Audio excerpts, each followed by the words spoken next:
Hey, Jay Allen from My True North, and today we are on to 7 of the 9 most common pricing challenges or mistakes that small business owners make.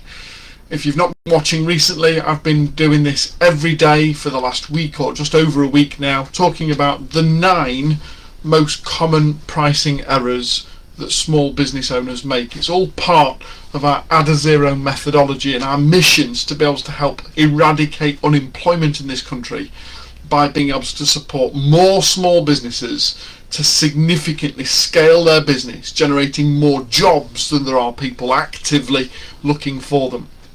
And whilst there are a multitude of different challenges that we all face in business, one of the most common challenges, and the challenge that continues, whether you're in a 5-figure, a 6-figure, a 7, sometimes even a multi-7-figure business, is cash and cash flow as it comes into and through and from the business.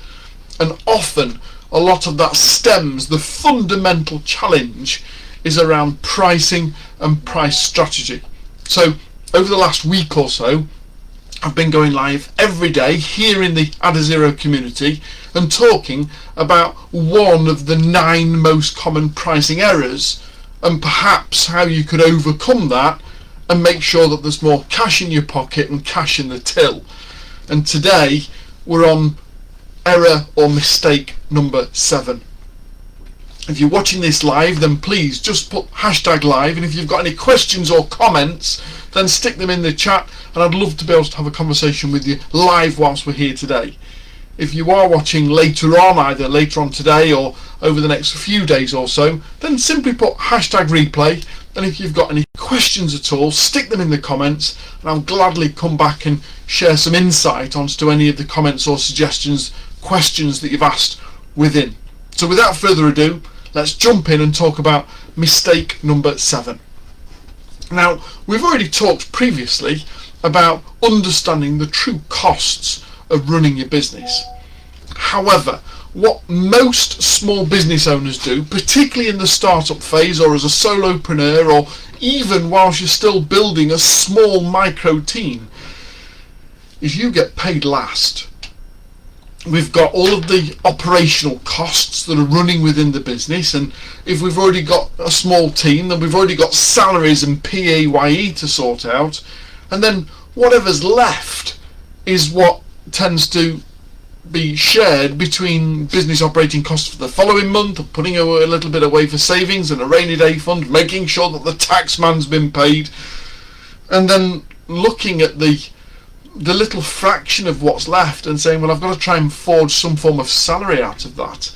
I've got to be able to have enough left to be able to cover all my own costs. It's very typical for a small business owner to have a running director's loan where they've almost lent some money back to the business because they've reinvested in the growth of the business. And yet, whilst that might be working on a short-term basis, we can't afford for it to become a habit or something that we do from month to month to month. You see, it's not really reflecting the true costs of the business. So in today, I want to briefly talk about replacing you. Now, I'm not talking about making you redundant and a P60. I'm talking about if, for the sustainability of your business, you had to replace you with somebody else. If for whatever reason you were unable to come back to work tomorrow morning, and for the business to continue to grow and evolve and develop, be that you as the primary fee earner or as the managing director looking after a small team of other people, if you had to go to market and recruit and then train and then employ and salary somebody to do your job, what would that cost? 25? 45? 65? 85? How many thousands of pounds would you have to pay either one or possibly even 2 people to be able to do the multitude of things that you do? to the level and expectation of the customers to whom we currently serve? What's that figure? And do we reflect the cost of that in the running of our business? Have we looked through our operational costs and not talked about the salary and dividend payment that we take ourselves for tax efficiency purposes? Have we looked at the commercial cost of the job and the role that you do, and then determining as to how much of a sacrifice we're making by choosing not to take that full commercial salary in the, I'm going to use the word pretense, of reinvesting in the business, leaving some cash flow back in. I'll take it as a dividend at the end of the quarter or at the end of the year. What's the actual cost of the PAYE salary that you earn yourself, and the gap between that of paying somebody else commercially to do your job?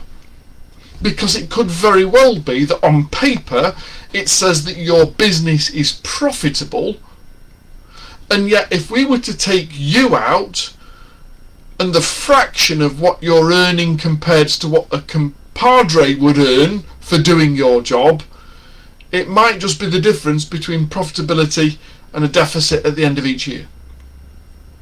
So understanding the commercial cost of you being in business, and then determining, are you taking what you're worth, or are you using the pretense of, well, my director's loan is growing and I'm reinvesting in the business